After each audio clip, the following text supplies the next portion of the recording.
Assalamualaikum warahmatullahi wabarakatuh. Perkenalkan, nama saya Isep Siti Permana. Nah, saya berkuliah di Universitas Pamulang. Pada kesempatan kali ini, saya akan mempresentasikan hasil nge-review jurnal dengan judul Penerapan Hibrid Metode AHP dan SAW untuk penentuan prioritas rencana kerja pembangunan desa berbasis sistem pendukung keputusan dengan studi kasus Desa Painapang. Penulis utamanya ada Maria Florida Bawolo, penulis pendampingnya ada Bernadette dan Alfian Naraweking. Nah, tahun terbitnya 2025. Nah, latar belakang penelitian ini dimulai dari kondisi di lapangan, di mana proses penentuan prioritas pembangunan desa masih dilakukan secara manual melalui musyawarah. Nah, masalahnya adalah proses manual ini tidak memiliki dasar analisis terukur, bisa menimbulkan ketidakobjektifan dan berpotensi menghambat efektivitas pembangunan. Nah, sementara itu, teknologi informasi sebenarnya sangat diperlukan dalam mengambil keputusan agar lebih cepat, akurat, dan transparan. Nah, karena itulah kami mengusulkan penerapan sistem pendukung keputusan menggunakan metode AHP dan SAW. Rumusan masalah dan tujuan. Nah, tujuan penelitian ini ada dua: merancang SPK berbasis web untuk menentukan prioritas RKPDes. Yang kedua, menerapkan metode hibrid AHP dan SAW agar perankingan alternatif lebih objektif dan akurat. Dengan sistem ini, proses menentukan prioritas pembangunan desa dapat dilakukan secara lebih sistematis dan transparan. Nah, metode penelitian di sini yang digunakan adalah prototyping karena memungkinkan evaluasi dan perbaikan secara terus-menerus. Pengumpulan data dilakukan melalui observasi untuk memahami proses penyusun RKPDes, lalu wawancara dengan kepala desa dan perangkat desa untuk menentukan kriteria serta daftar kegiatan. Yang selanjutnya ada studi literatur untuk memperkuat landasan teori SPK dan metode AHP dan SAW. Lalu kriteria dan alternatif. Di sini kriteria utama yang digunakan ada 4, yaitu yang pertama C1 urgensi, yang kedua C2 manfaat, yang ketiga C3 waktu pelaksanaan, yang terakhir ada C4 anggaran.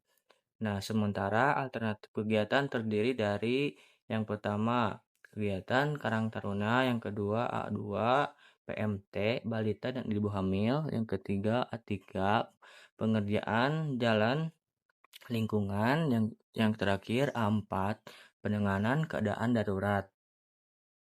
Nah, di sini penjelasan metode AHP dan SAW. Metode ini bersifat hibrid. AHP digunakan untuk menghitung bobot kriteria untuk perbandingan berpasangan, sementara SAW digunakan untuk menghitung nilai atau nilai preferensi setiap alternatif. Jadi bobot dari AHP menjadi input bagi proses perhitungan SAW. Saya akan menjelaskan rumus yang digunakan dalam metode SAW. Metode SAW bekerja dengan dua tahapan utama, yaitu normalisasi matriks keputusan dan perhitungan nilai preferensi akhir. Yang pertama, dilakukan proses normalisasi yang bertujuan untuk menyesuaikan seluruh nilai alternatif agar berada dalam skala yang sama, yaitu antara 0 sampai 1. Untuk kriteria benefit atau kriteria yang semakin besar nilainya semakin baik. Digunakan rumus yaitu nilai alternatif dibagi dengan nilai terbesar pada kriteria tersebut. Nah, sementara untuk kriteria cost yaitu kriteria yang semakin kecil nilainya semakin baik. Digunakan rumus nilai terkecil pada kriteria tersebut dibagi dengan nilai alternatif. Pada perbedaan rumus ini ada karena setiap kriteria memiliki arah penilaian yang berbeda. Nah, selanjutnya nilai Setelah nilai-nilai alternatif dinormalisasi, langkah berikutnya adalah menghitung nilai preferensi yang dilambangkan dengan pi i. Rumusnya adalah jumlah dari hasil perkalian antara bobot kriteria dengan nilai normalisasi setiap alternatif. Nah, dengan kata lain, setiap alternatif akan mendapatkan nilai akhir berdasarkan bobot telah dihitung sebelumnya melalui metode AHP. Nilai inilah yang digunakan untuk menentukan urutan prioritas. Semakin besar nilai PI, nah maka semakin tinggi prioritas alternatif tersebut. Dengan menggunakan rumus SAW ini, proses penilaian menjadi lebih objektif, teratur, dan sesuai dengan bobot kepentingan yang telah ditentukan sebelumnya. Hasil AHP, di sini hasil perhitungan AHP menunjukkan rasio konsistensi sebesar 0,0746, yang berarti konsisten karena nilainya kurang dari 0,1. Nah, bobot kriteria yang dihasilkannya itu C1 urgensi 0,0768, yang kedua C2 manfaat sama dengan 0,5011, yang ketiga C3 waktu pelaksanaannya sama dengan 0,2630, yang keempat C4 anggaran yaitu 0,1591. Nah, dapat kita lihat bahwa manfaat memiliki bobot tertinggi sehingga menjadi kriteria paling penting. Hasil SAW perankingan setelah bobot dilakukan ke metode SAW diperoleh nilai preferensi untuk setiap alternatif, yaitu A1 0,49392, A2 0,67813, yang A3 0,46686, A4 0,76752. Nah, hasil ranking akhir adalah perangkat tertinggi A4, penanganan darurat, kemudian A2 disusul A1, dan terakhir ada A3.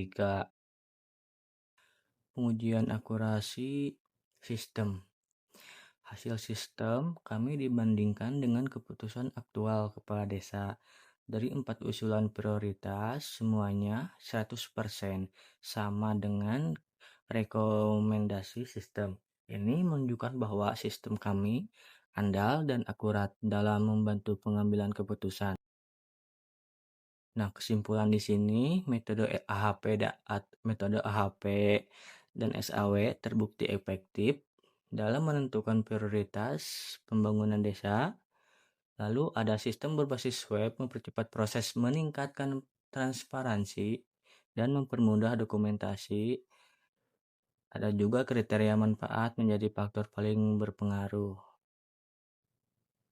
Nah, demikian penerapan review jurnal yang dapat saya sampaikan. Melalui jurnal ini, kita dapat melihat bahwa penerapan metode AHP dan SAW dalam sistem pendukung keputusan mampu memberikan hasil yang lebih objektif, terukur, dan cepat dalam menentukan prioritas pengembangan desa. Selain itu, jurnal ini juga menunjukkan bahwa penggunaan kombinasi kedua metode tersebut dapat membantu pengambilan keputusan untuk memperoleh rekomendasi yang lebih akurat sekaligus meningkatkan transparansi dalam proses perancangan pembangunan.